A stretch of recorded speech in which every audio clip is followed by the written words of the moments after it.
सभी दर्शकों को सादर प्रणाम। जय श्री कृष्ण। शास्त्र संगत चैनल पर आप सभी का हार्दिक स्वागत, अभिनंदन। दर्शकों, आज हम बात करेंगे धनतेरस पर यम को दीपदान कब करना चाहिए, यम को दीप करने के क्या नियम होते हैं, यम को दीपदान करने के क्या क्या फ़ायदे होते हैं और विभिन्न दिशाओं में घर के विभिन्न कॉर्नर पर दीपदान करने के क्या क्या फ़ायदे होते हैं और कहाँ कहाँ दीपक प्रज्वलित करना चाहिए, इस बारे में जानकारी दूंगी। दर्शकों, अगर आपने मेरे चैनल को सब्सक्राइब नहीं किया है तो कर लीजिए, बेल आइकन को प्रेस कर लीजिए ताकि आने वाले समय में मैं जो भी वीडियो प्रस्तुत करूं उसकी नोटिफिकेशन आप तक पहुंच सके। वीडियो को लाइक कीजिए, शेयर कीजिए। तो सबसे पहले हम बात करेंगे कि यम को दीपदान करने के क्या क्या फ़ायदे होते हैं। दर्शकों, यमराज जो मृत्यु के देवता हैं, तो इन्हें धनतेरस पर और चाहें तो 5 दिवसीय पर्व पर आप दीपदान कर सकते हैं। और इसके फ़ायदे हैं कि ये अकाल मृत्यु से बचाते हैं।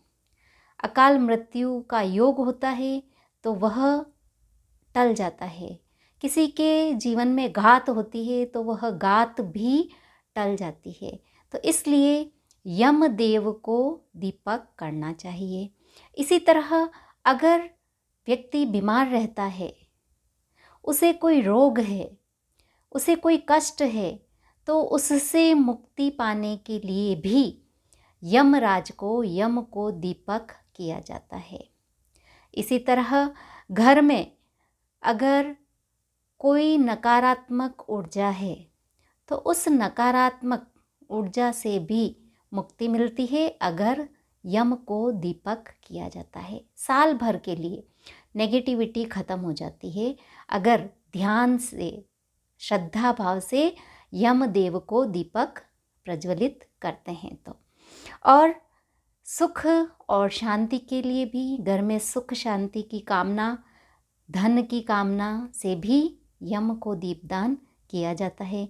इसी तरह अगर शनि से संबंधित दोष है कुंडली में, किसी व्यक्ति की कुंडली में शनि से संबंधित कोई दोष है, राहु से संबंधित कोई दोष है, केतु से संबंधित कोई दोष है, तो यम दीपदान से फ़ायदा मिलता है। धन में, सुख में वृद्धि भी होती है। तो मैंने बताया कि यम को दीपक करने के क्या क्या फ़ायदे होते हैं। अब हम बात करेंगे कि विभिन्न दिशाओं में दीपदान करने के क्या क्या फ़ायदे होते हैं। तो सबसे पहले हम बात करेंगे नैऋत्य कोण में, जो दक्षिण और पश्चिम के बीच का कॉर्नर है। अगर नैऋत्य कोण में दीपदान करते हैं, दीपक करते हैं, तो पितृ देवता प्रसन्न होते हैं और वह दीप पितरों को मिलता है और पितरों का आशीर्वाद रहता है, वे प्रसन्न होते हैं। तो नैऋत्य कोण में भी दीपदान करना चाहिए।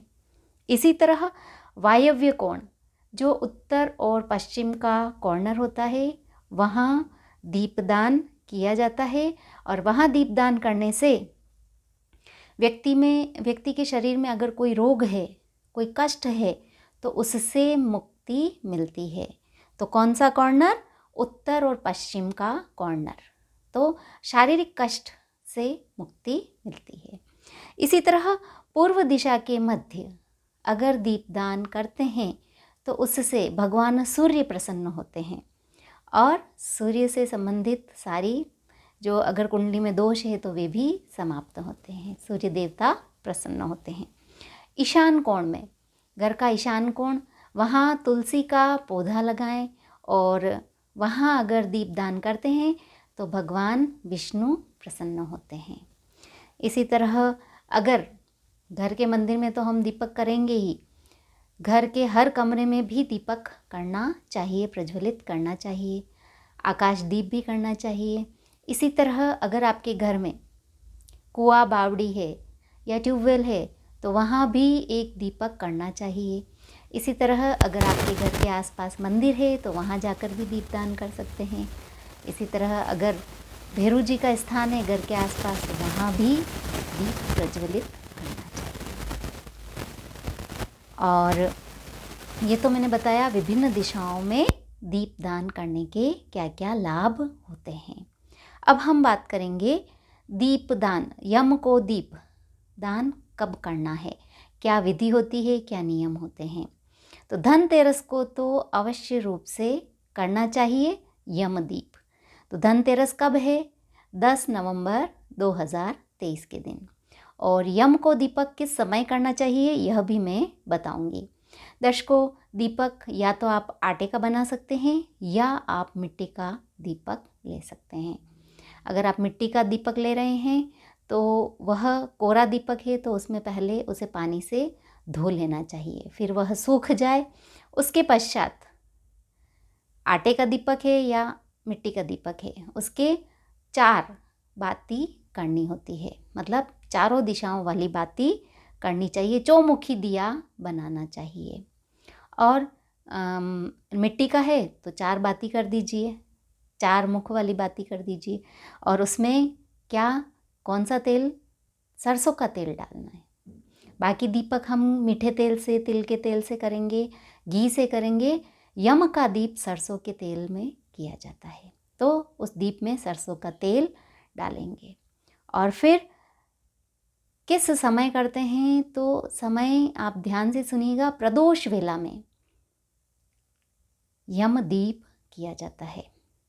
सबसे पहले तो हम घर के सभी देवी देवताओं की पूजा करेंगे।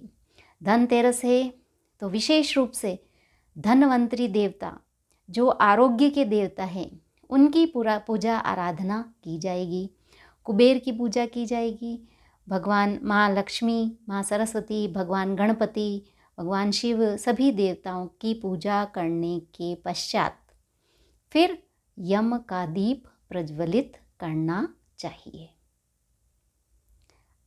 और मैंने पूजा का समय जो बताया था प्रदोष वेला, तो वह रहेगी शाम 10 तारीख को, 10 नवंबर 2023 को शाम 5:46 से 8:25 तक। तो प्रदोष वेला में यम का दीप करना चाहिए।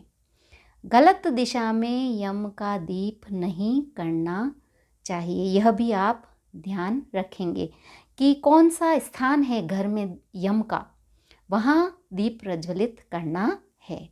तो वास्तुशास्त्र में इसका पूरा वर्णन मिलता है। 81 वास्तु कोष्टक में अगर देखें तो यम का स्थान दक्षिण दिशा के मध्य में होता है। जो आपके घर की दक्षिण दिशा है उसका सेंटर, वहाँ यम का दीप प्रज्वलित करना चाहिए। दक्षिण दिशा के मध्य वाला स्थान, अगर आपकी बाउंड्री है दक्षिण दिशा में, तो उसके सेंटर का जो स्थान है वह यम का स्थान होता है वास्तुशास्त्र के अनुसार। तो वहाँ यम का दीप प्रज्वलित कर सकते हैं। और दीपक का मैंने बता ही दिया कि कैसा दीपक बनाना है। चौमुखा दीपक बनाना है और वह प्रज्वलित करना है। और यह दीपक धनतेरस को तो करना ही है। बाकी आप 5 दिवसीय जो ये पर्व चलेंगे, तो इन 5 दिन भी आप यम दीप कर सकते हैं। 10 नवंबर से लेकर 15 नवंबर तक यम के निमित्त एक दीप करना चाहिए। उसके फ़ायदे मैं बता ही चुकी हूँ।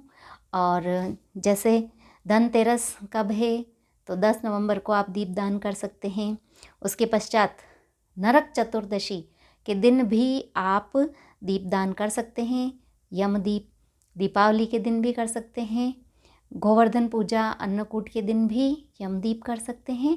और भाई दूज के दिन भी यम का दीप प्रज्वलित कर सकते हैं। तो इस तरह इन 5 दिन भी आप कर सकते हैं, परंतु धनतेरस को विशेष आपको ध्यान रखना है। यह दीप कीजिए और फ़ायदा लीजिए। सभी को दीपावली पर्व की बहुत बहुत शुभकामनाएं। दर्शकों, वीडियो पसंद आया हो तो इसे लाइक कीजिए, शेयर कीजिए। धन्यवाद। जय श्री कृष्ण।